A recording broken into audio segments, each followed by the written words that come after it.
Here is something that almost nobody says clearly in the conversation about why marriages fail. Most of the time, it isn't the person you married. Not primarily, not at the root of it. The person you married is not the reason you ended up in a marriage that felt like a slow suffocation. The person you married is not the reason the intimacy died, or the resentment accumulated, or the two of you became strangers living in the same house with the same last name. The reason most marriages fail is something much less comfortable to acknowledge, because it requires looking not at who you chose, but at what you asked the institution itself to do, what you placed on top of it, what you expected it to carry, what you genuinely believed a marriage was supposed to provide. And when you look at that honestly, what you find almost universally is that the marriage was asked to do something no marriage was ever designed to do, to be everything, to replace everything, to provide every form of human connection, every source of meaning, every anchor of identity, every experience of belonging, every need for companionship and validation and excitement and peace and purpose and growth, to be, in the most literal sense, a person's entire world. And that weight, that impossible, accumulated, never examined weight, is what collapses most marriages. Not incompatibility, not the wrong person, the wrong expectation of what a marriage between any two people could ever reasonably sustain. This is Mr. Eugene, and today we're having one of the most honest conversations about marriage that most people never get to have. Why most marriages actually fail. What we've been placing on the institution that it was never built to carry. And what understanding this changes about how men should think about marriage, about partnership, and about the life they build around both. Let me start with what marriage actually was, historically and functionally, before it became buried under the weight of everything we now expect it to be. For most of human history, marriage was not primarily an emotional institution. It was a practical one. Two people joining their resources, their labor, their social standing to accomplish something neither could accomplish alone. Primarily, the raising of children, the building of a household, the navigation of life's material demands through shared effort and shared responsibility. This is not a romantic description of marriage, but it's an honest one. And the honesty matters because it reveals something we've completely lost sight of in the modern conversation about why marriages fail. Marriage, at its functional core, is a partnership for living, for managing the practical reality of two lives joined together. It's the institutional structure that creates stability for families, for children, for communities. That's what it does. That's what it was built for. And when it's asked to do only that, it does it reasonably well. People throughout history stayed married at much higher rates, not primarily because they were more virtuous or more patient than we are, but because their marriages weren't being asked to do 30 other things on top of the one thing the institution was actually designed to handle. Now look at what we pile on top of that functional core today. And I want you to actually consider the list, because most people have never seen it laid out clearly. We expect the marriage to be a passionate, romantic love affair that maintains the intensity of early courtship indefinitely. We expect it to provide our primary companionship, our best friendship, our deepest emotional intimacy, our most fulfilling intellectual engagement. We expect our spouse to be our therapist, our cheerleader, our confessor, our greatest source of personal validation. We expect the marriage to be spiritually meaningful, to contribute to our sense of purpose, to help us become better people. We expect it to provide excitement alongside stability, novelty alongside security, freedom alongside commitment.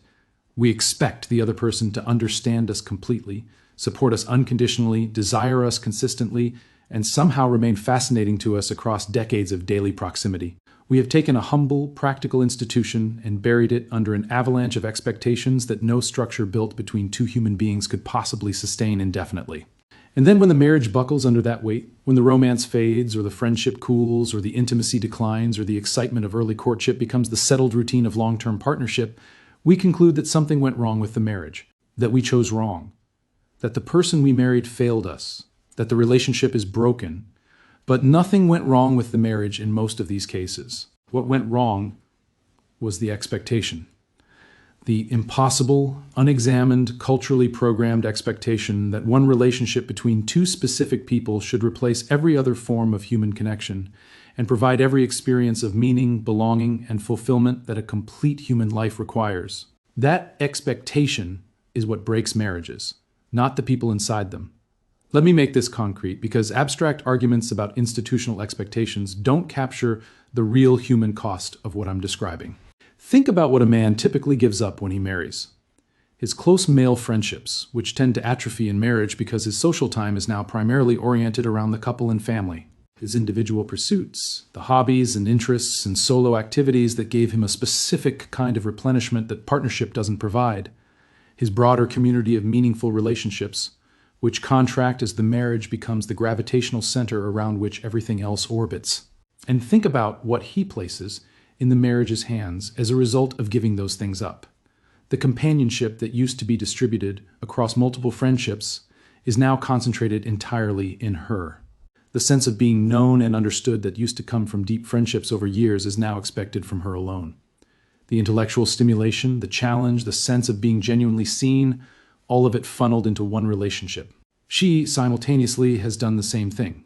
Her social world has contracted around the marriage.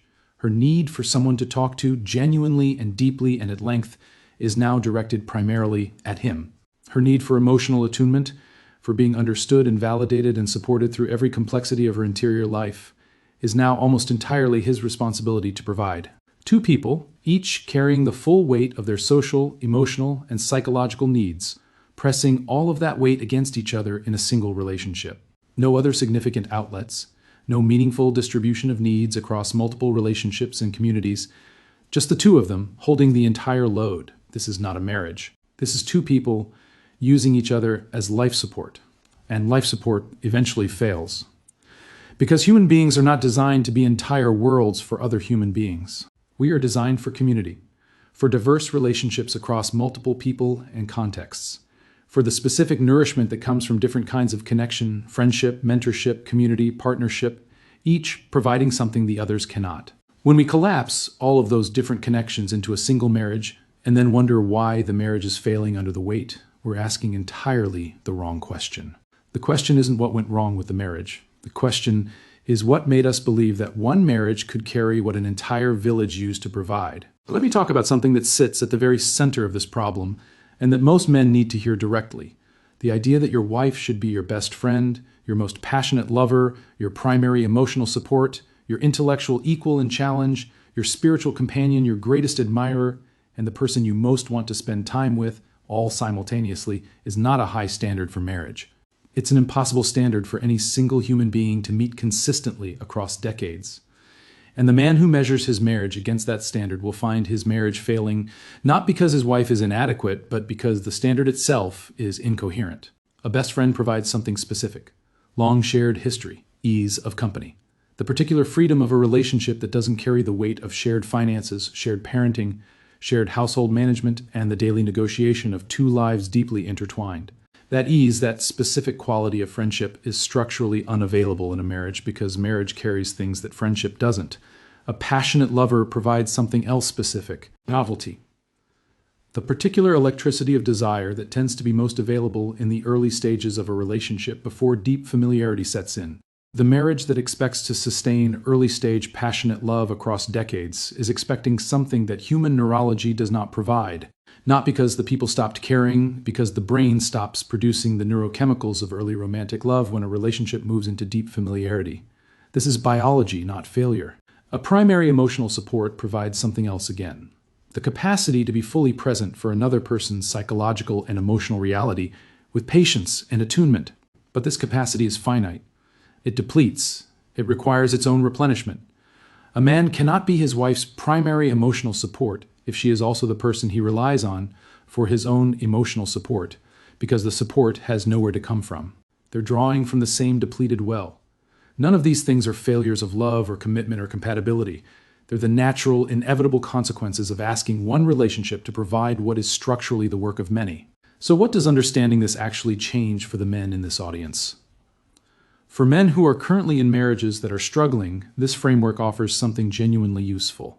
A different set of questions to ask about what's actually wrong.